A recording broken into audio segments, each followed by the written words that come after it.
Next on Relevant Radio, your favorite weekly appointment. It's time for the Nazareth Project. Faith, marriage, and family talk for the everyday Catholic. With your host, Lydia Lococo. Good morning. Welcome to the Nazareth Project. Faith, marriage, and family talk for the everyday Catholic. I'm your host, Lydia Lococo. We are celebrating the feast of the Blessed Virgin Mary's Assumption into heaven. And it's a happy day, a feast day for all of us. So you get to have a special piece of chocolate or a treat today. It's feast day. And I'm so happy you're here. I want to set the stage for our special guest. So I brought with me today to the studio, I took a little time from reality. And reality sometimes gets a little messy, doesn't it? And I'm going to give you 4 or 5 scenarios. So we'll start with that to open the show. Here's a scenario you might have shared. I listened to the pain of a young couple struggling with the decision to take life support off a month-old son. Where do they go for moral guidance? Where do they go for emotional support and compassion? They've suffered from infertility. Their chances of conceiving, again, are slim. The mother shared through her tears that she just wanted to hang on for one more day, for it would be the only time she would be a mother. The father spoke of his faith being shattered and his overwhelming anger at God. Who will support these parents as they sort out their feelings? And where is the church for them? Scenario number 2. We've all watched men and women cry about miscarriages, but I've seen couples, I'm particularly thinking of one man last year at a special mass we had of Hope and Healing, cry, a man in his 70s, and mourn an infant who died through miscarriage more than 40 years ago. As they tell their stories, they speak of never being allowed to mourn their losses. How can the church give the needed permission and provide the setting to release that grief that they've had bottled up for years? 1 or 2 more. A couple in a baptismal preparation class tearfully share the nightmare, of every parent of being told that their unborn baby has severe birth defects. The doctors advise them to terminate the pregnancy. The couple refuses, but they're filled with anxiety and grief during the whole remainder of their pregnancy. Who from the church community is available to help support that couple and guide them? How many other couples experience this type of circumstance now that we have all this prenatal testing? And where is church in this process? And my last one, really close to my heart, a friend's family member was recently shattered by a divorce, which left the family broken and wounded. The wife was in shock and grief-stricken, and the children left with no one with which to turn. And yet this family lives in a center entrance red brick colonial in a wealthy suburb and appears to their faith community as the pillars and face of a happy family. How do we see behind those masks and reach out to our brothers and sisters who are separated and divorced?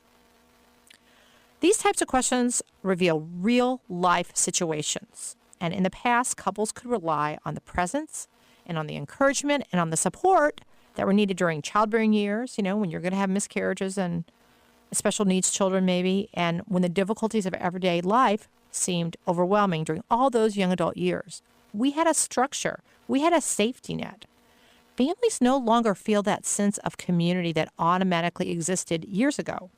Today, structures are undergoing really, really rapid change. Neighborhoods are fragmented. Many families are left isolated. Churches doing their best, but they've increased in size. It makes it difficult for them to create a warm, hospitable, personal, and loving environment. And let's face it, mobility has caused so many extended families to be separated by miles, making the visits with mom and dad, less and less frequent and sometimes impossible. I want to share with you today a really special interview with a good friend of mine, someone who models Jesus Christ in her caring and her concern for others. She's not a hired professional. who might take care of people for money. She's just a member of the local Catholic Church who takes seriously her own call to be the eyes, hands, and heart of Jesus for others. She's taken it upon herself to take seriously her mission to simply be present to others, helping them in their time of need. And what has happened out of it is literally a miracle. It's a miracle in McGuanago. Who knew? Listen to our conversation that was taped earlier in the week in our studio, and I want you to reflect while you're listening to her story. Ask yourself, what stories of others' pain and sorrow have you come across? How could you have helped those people? Sometimes we're just trying to be polite. What outreach do they need that you couldn't provide? I'm not equipped to help that person that's grieving that deeply. How can you and your parish provide those needs? Sometimes ministries develop out of real needs that people identify and that maybe Father and your deacon or your pastoral staff doesn't see. I'm going to introduce you today to my friend Krys Crawley of McGuanago's Life Connection. Life's Connection provides a faith-based, safe, and nurturing place, beautiful place, to turn in times of need and during life's moments of joy. They are a resource center helping those in need, and they offer referrals to outside agencies and businesses to aid in the healing. Life's Connections is a team of peer mentors, and they offer compassionate and unconditional support for families in need with programs and services that are designed to unite and empower families facing challenges related to childbearing, relationships, life losses, and crisis care. Through mentoring and classes and support groups and medical support and resources and referrals, they are here in our community to really help build up families and to provide a community that centers on the family. Let's take a quick break. We're going to come back and listen to Krys Crawley of Life's Connection. This is the Nazareth Project, faith, marriage, and family talk for the everyday Catholic. If you can picture it, American Landscape can make it happen. You can rest assured that the haven you have in mind can happen with American Landscape. Transform an ordinary yard into an outdoor living space everyone will love. Since 1973, American Landscape has been serving residential and commercial property owners with certified professionals. Go to relevantradio.com, keyword landscape. relevantradio.com, keyword landscape. If you've just started listening to AM 1640, welcome to the new station, covering all the counties of the Archdiocese. If you're a business owner, your message could be airing right here, right now.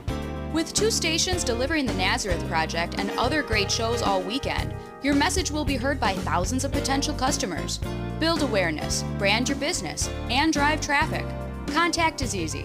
Send an email to businessbuilding@relevantradio.com. We're back with the Nazareth Project on Relevant Radio. Here's your host, Lydia Lococo. Welcome back to the Nazareth Project. I am so excited for you to meet our guest today. She is I know I say this about every single guest, but I really mean it this time. She is a dear, dear friend of the Nazareth Project. She is. I really don't know where I met her. She happened into my life, and I don't know, we're walking the same path together. I just work in a different building than she does. That's how I think about it. And she furthers the work of the Nazareth Project, and we certainly want to further her work. Her name is Krys Crawley.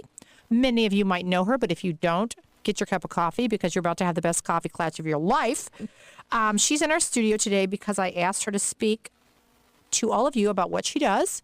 And I'm going to introduce her as the executive director and founder of Life's Connection, but she's also, I know, the center manager at Women's Care Center. Welcome, Krys Crawley. Thank you so much, Lydia, for having me.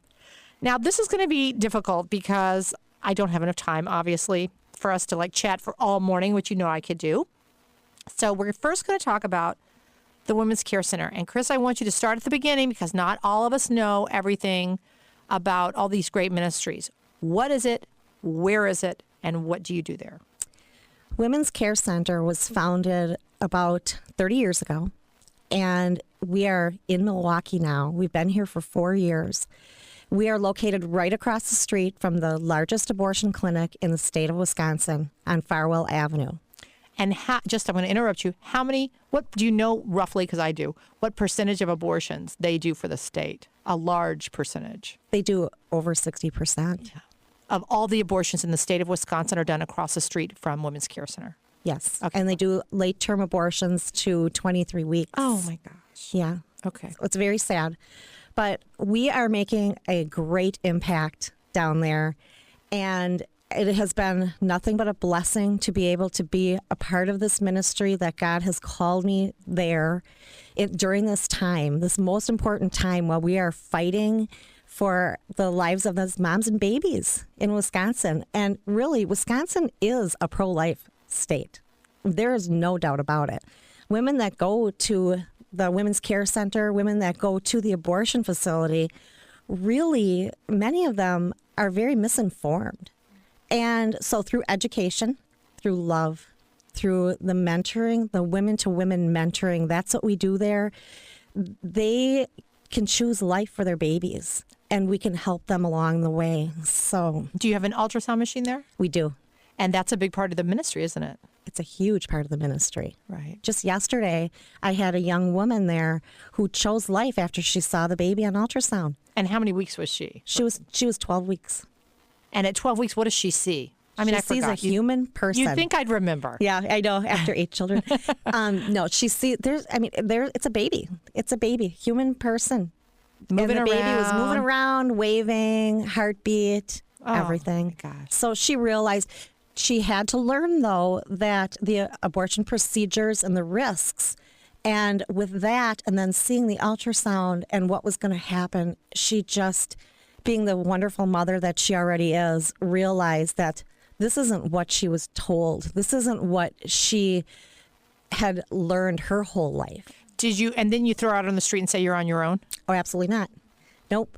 We do parenting classes. We do childbirth classes. We walk with her from the time that she walks in the door until she's ready to move on. So we never leave them. If I don't want to sum up this show, I'm just trying to put our little buckets.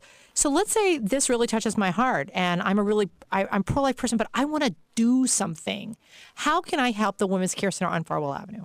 Well, there's a lot of ways to help, and one of them is we are founded and we run actually by private donations. So of course the monetary donations are very much appreciated, but we can't do the work that we do without volunteers.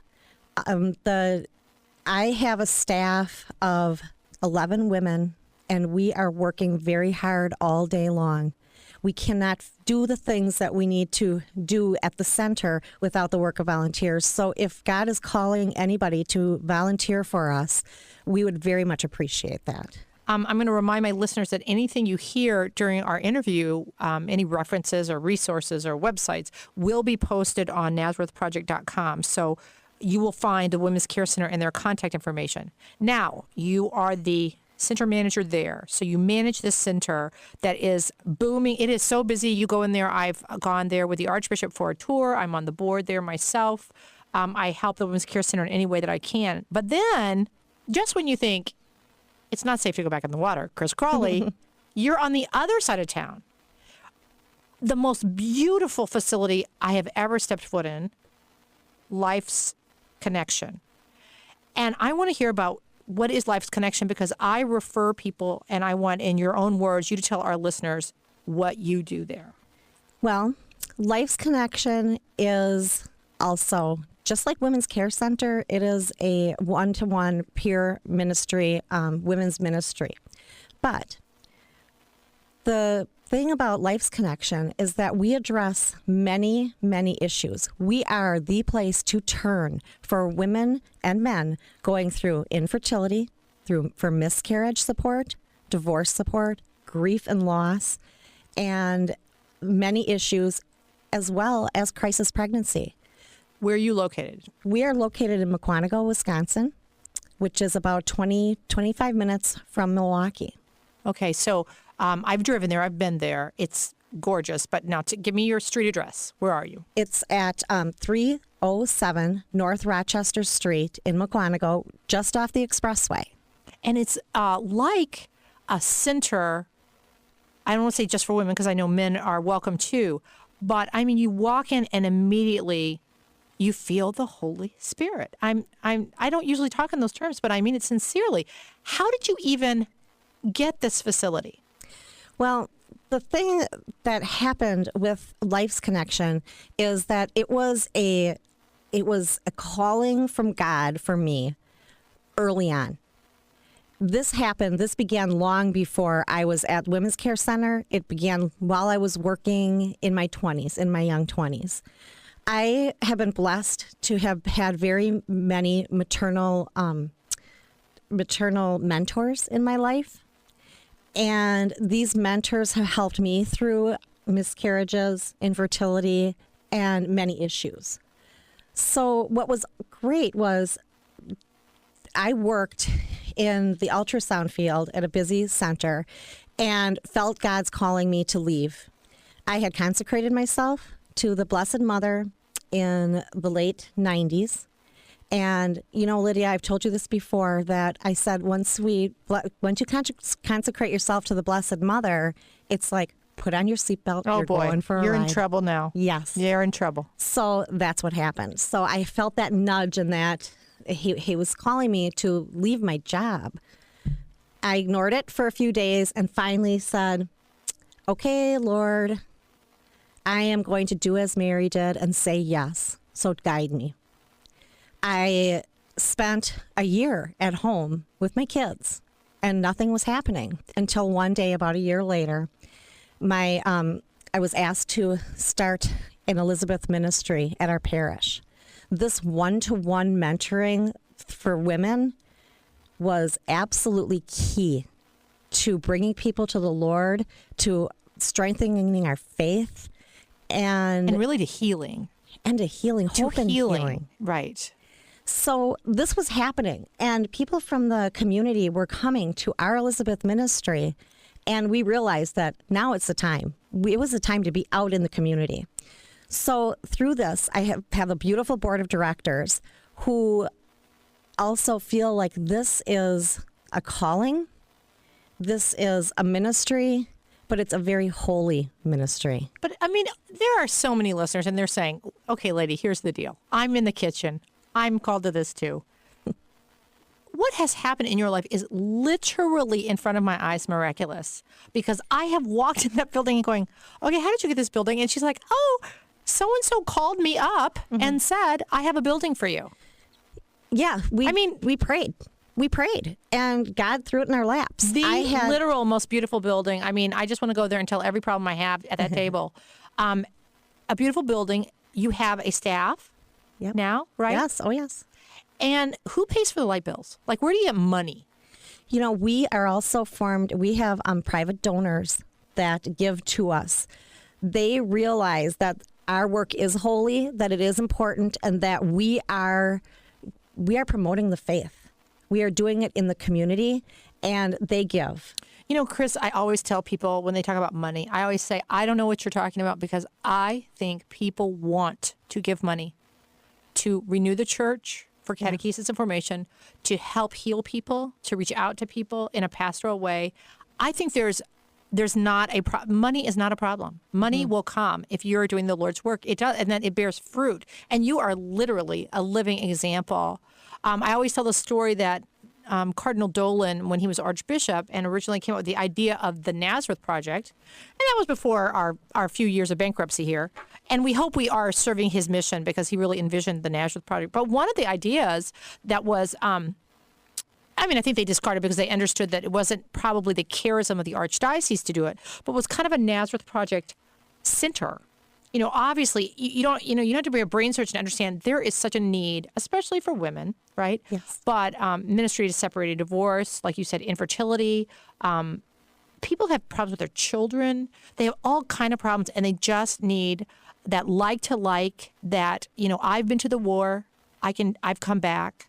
let me help you, because we're talking about the same sorrow. I've walked your path to my own crucifixion. I mean, people can help in a way if they've really had cancer is a perfect example. I mean, Barbara Lyons, I mentioned on the show earlier, had been through breast cancer and really walked me along the way through breast cancer. Well, not that other people couldn't help me, but Barbara had walked the walk and talked the talk. So I just want to, we could just sit here for hours and hours. I want you to, we're going to post, and my producer wrote down in ink and said it's thenazarethproject.com, you dummy Lydia, not Nazareth Project. So it's thenazarethproject.com to get all your information on Krys Crawley's ministries. If you're interested in either the Women's Care Center volunteering, giving funds, helping fight abortion, or if you could benefit yourself from going to Life's Connection in McGuanago. Is there anything you want to leave us with, Krys? You look like you have something last thing you want to say. I do. You know, we have a mentor for everybody that is in need of healing and in need of resources. So some of this could be, like, especially now through miscarriage support, that's a big one. And divorce. And we are an extension of the Nazareth Project, and we are so happy to be that. Well, you're such a blessing. You're a blessing in my own personal life, and you're a blessing for the whole Archdiocese. Thank you for driving all the way down to the Cousin Center. I know this is a long way, but this is good. We got to get the word out on all the good stuff that's going on and how busy the Holy Spirit is in the Archdiocese of Milwaukee. Thank you for listening, everyone out there, and we're going to take a quick break now, and when we come back, it will be time for the ever-famous and oh-so-popular mailbag. This is Lydia Lococo. You're listening to The Nazareth Project on Relevant Radio. We will be right back. If you can picture it, American Landscape can make it happen. You can rest assured that the haven you have in mind can happen with American Landscape.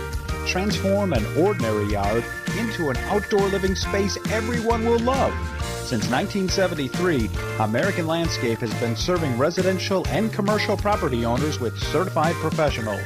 Go to relevantradio.com, keyword landscape. relevantradio.com, keyword landscape. More and more people are talking about Lydia Lococo's Nazareth Project on Relevant Radio. If you're a business owner, your message could be airing right here, right now. With 2 stations now serving the Archdiocese and covering all of Southeast Wisconsin, your message will be heard by thousands of potential customers. Contact is quick. Send an email to businessbuilding@relevantradio.com. Build awareness, brand your business, and drive traffic. Businessbuilding@relevantradio.com. We're back with the Nazareth Project on Relevant Radio and your host, Lydia Lococo. I want you to wet your number 2 pencils on your tongue and get out your Bic pens if anyone still uses those, or get out your computer, or if you're driving, I don't know what you're going to do. Try to remember all of this, because we're going to go over a few items. It's fall, so there's a lot coming up. I'm going to give you about 5 or 6 items on our bulletin board. Not the most interesting thing unless it's the one event you want to attend, and then you're like, wait. I want to write that down. So here we go. Are you ready? Number 1, there is a great new vehicle for evangelization created by the Communication Office and Evangelization Office of the Archdiocese. It is called Catholic ID Video Blog. It's a 60-second message from our great Director of Evangelization, Rich Harder. But you might not have seen it. I mean, if you don't go on Facebook or you don't take the time to kind of hook up with it, you might have missed it. So, John Paul, the number 2 center.org is a way that you can catch the latest Catholic ID video. There's 1 new video each week, and I would invite you to share those on Facebook. We want to get them out there. It's your job to evangelize just like us. Number 2, do you know someone that's grieving or in need of some bereavement ministry? We have a beautiful event that happens on the first Tuesday of each month. So the September talk is coming up September 2nd. It happens at San Camilo in Wauwatosa, and it's called Common Ground of Grief. It's a presentation for people who are grieving. Might have lost a loved one, might still be grieving years later. And doesn't cost anything, and we want people to go. It's always well attended. Again, you can visit our website, johnpaul2center.org, for details. Common Ground of Grief, September 2nd at San Camilo. On October 4th, we're plowing right through the month of October, we have a very special Mass. The Mass will be presided by Archbishop Listecki. It will be at St. Dominic's Parish in Brookfield. It's called the Jubilee Mass.